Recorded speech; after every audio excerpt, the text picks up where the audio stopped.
तले एगो तनी मूर्ति बनाई, एगो मूर्ति बना के अच्छी बढ़िया मूर्ति बना के दुकानी के सामने खड़े कर दिया ना, खड़ा कर दिया ना तो अब वही पड़े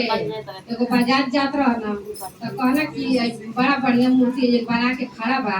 एकरा के चुनरी पहिरा दे तो बहुत अच्छा लगी। तो बाजारवा का कर कहने कि चुनरी पहिरा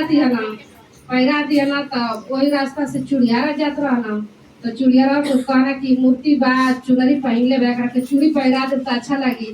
तो ओके खूब हरियर चूड़ी पहिरा दिया ना तले फिर वही रास्ता से सोनार जात रहा ना तो कहना कि नकदे चूड़ी या चुनरी पहन ले बा एकरा के टीका नथिया पहिरा दे तो और अच्छा लगी। ओकरा के टीका नथिया पहिरा दिया ना तो एकदम खूब बढ़िया माने दुर्गा जी बन के खड़ा हो गई। तले वही पर एगो पटहेरा जात रहा ना तो कहना कि मतलब कि सब कुछ पहन ले बाड़ी आ सिंदूर पहिरा दे तो और अच्छा लगी है। तो पटहेरा का कम कहना कि खूब सिंदूर पहिरा दिया ना उनका के सिंदूर पहिरा दिया ना तो वही पड़े शंकर जी या पार्वती मतलब कि जात रहे लोग तो देखल लोग को मतलब गलती मचल बा तो कल